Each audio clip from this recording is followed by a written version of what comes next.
Alright guys, it's me Rick Ray, back with a new video discussing how to write the perfect villain for your novel. And before you can write the perfect villain for your novel, you need to know, what is a villain? A villain is basically just a human who has suffered some type of trauma in their life and has caused them to go down the wrong path. And basically, you could think of them like serial killers. Serial killers suffered child abuse growing up, and this child abuse has triggered something in their brain that made them do things that we would not do, like Dahmer, um, Bundy, BTK. Basically, Son of Sam. Just insert some serial killer. You could, if you do research, you'll find the trauma they went through in their life. There's also people who have villains out there that are racially motivated. You've seen it with the mass shootings that's been happening. The one in Texas, the guy drove, forgot how many miles, it was like 100 miles or something like that, just to shoot people that were Hispanic. There's a lot of reasons out there. You have people who are motivated by money. There's ample reasons out there that villains commit crimes, and you can just look in the news to find the motivation for your villain in your book. Um, they don't have to be just super villains, but that's essentially what a villain is. Someone with a grudge for some reason. A lot of times it was some type of trauma they suffered, and they now taking it out on certain people for some reason. So now let's move on to step 2. Step number 2, make your villain three-dimensional. Don't write your villain just as an insane person out to ruin the world. These characters are completely unrelatable and hard for readers to really care about them in any way. Your hero and your villain should never be just one dimension. They have to be three-dimensional. Otherwise, your book will fall completely flat. We need to know what your villain's motivation behind their action. What's their backstory? When did they go bad? Don't make your villain just a prop for your novel. Answer these questions. Give us an idea of your villain's psychoses. Try basing your villain off of some of your friends or something that's going on in the news. Try to get as much information as you can. Like, for instance, the book I wrote, I had a friend that really couldn't stand Scientologists. And so I took a lot of the stuff he was saying and I put it into my book. And I based my villain on a lot of stuff he was saying. So, take it from real life people. Makes it a little bit more easier to relate to the villain that way. There's really only been one villain that I know of that didn't have a backstory that everybody got kind of behind and that was a movie character, and that was the Joker, played by Heath Ledger. But that was because it was an amazing performance. But in the end, we found out his motivation was basically to take down Harvey Dent and to show the world that he could bring down this hero and make him into a villain. It was never really to defeat Batman. It was just to do that. That was his motivation. We never really got a backstory of him though, but at least we had a motivation. That rarely works. Even if their motivation is something so diabolical, like Thanos, who wanted to destroy, half the population of the world. You know, he had a reason behind it, and it kind of made sense of why it would work and why we should relate to it. At least give us something like that, but just don't create a killer who's crazy going around killing people just for the hell of it. It doesn't make any sense, and it's unrelatable, and people are just not going to care about it. On to step number 3. Step number 3 is to list your villain's 5 key character traits. And I don't want you to go start with easy ones like evil and crazy. There's many characters, and those are simple ones. Look for traits that will define your particular character and make them more than just one-note characters.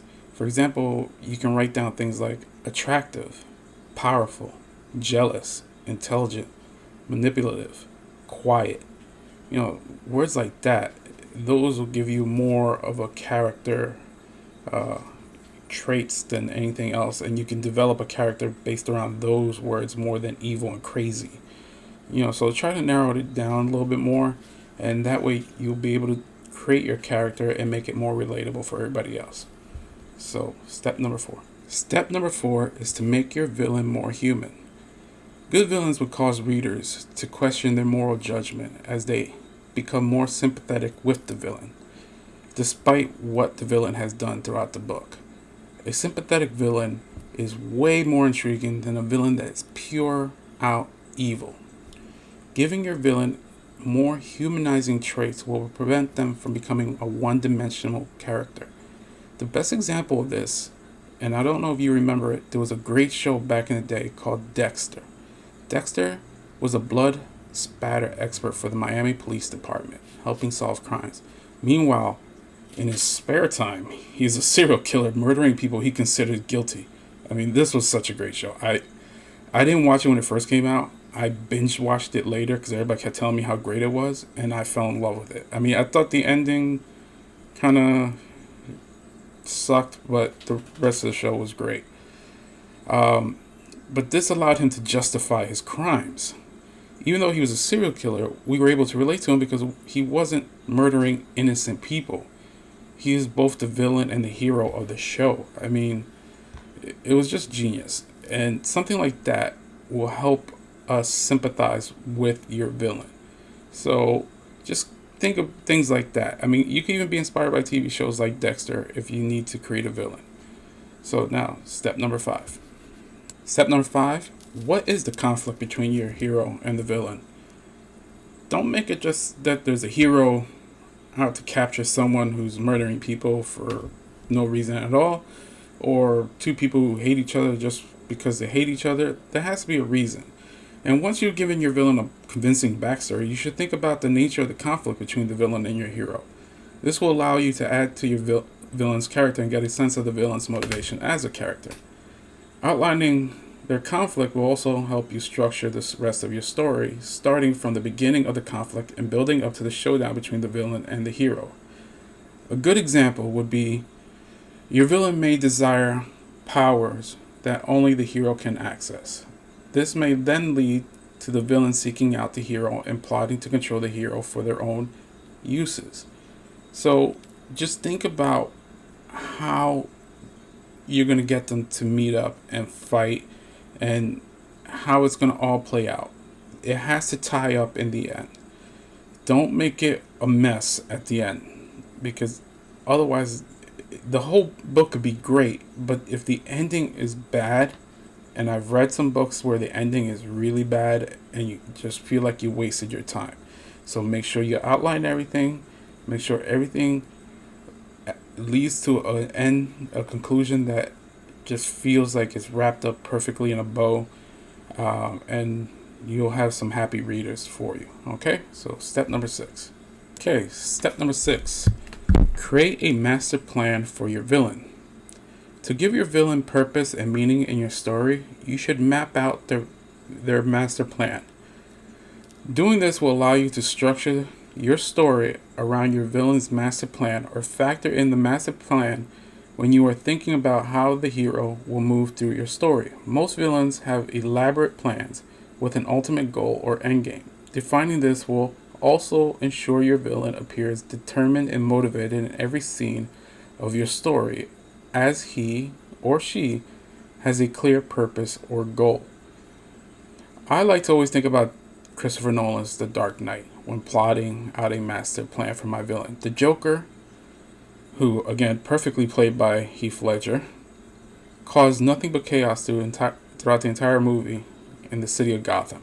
It wasn't until the last confrontation between Batman and Joker that we find out that the plan all along centered on destroying the soul of Gotham City by showing that he was able to bring down Harvey Dent, aka the White Knight. You don't pull off this kind of massive writing by the seat of your pants. You need to outline everything. So it wasn't like Christopher Nolan just hit play on the camcorder and just started recording everything and said, "Oh, you know what? This all fell into place perfectly. It's a perfect movie." No, he took his time and made sure every little dot connected and led to this one point. and it was perfectly put together. So just create the master plan for your villain. And finally, but last but not least, build up a showdown with the hero. A perfect villain requires the ultimate showdown between good and evil. Your story should have a plot outline that builds up to a face-off where the villain and the hero battle in some way. This should be the high point of conflict and tension in the story, where the villain finally unveils his true intentions to the hero. Your villain and your hero may battle through a game of wits or battle of magic, or your villain may set up a trap that your hero must survive, or a test that your hero must solve. Make sure the showdown is full of obstacles and difficulties created by the villain, so the stakes are high for both the villain and the hero in your story. So just set it up so that at the end there is a gratifying conclusion to your story, so that again the reader needs to walk away feeling fulfilled. And that is all set up by outlining everything. I can't say enough. You need to outline your story. Otherwise, when it comes to the end, people are just not going to feel happy. So remember, outline, outline, outline. Well, that brings us to the end of this video. I hope you enjoyed it. Please hit the like and subscribe button for future video notifications. If you have any questions or any comments, leave them down below. I'll be making more videos in the future. And I hope you have a great day. And remember, just keep on writing. That's the only way to get your book done, guys. Keep writing. See you soon.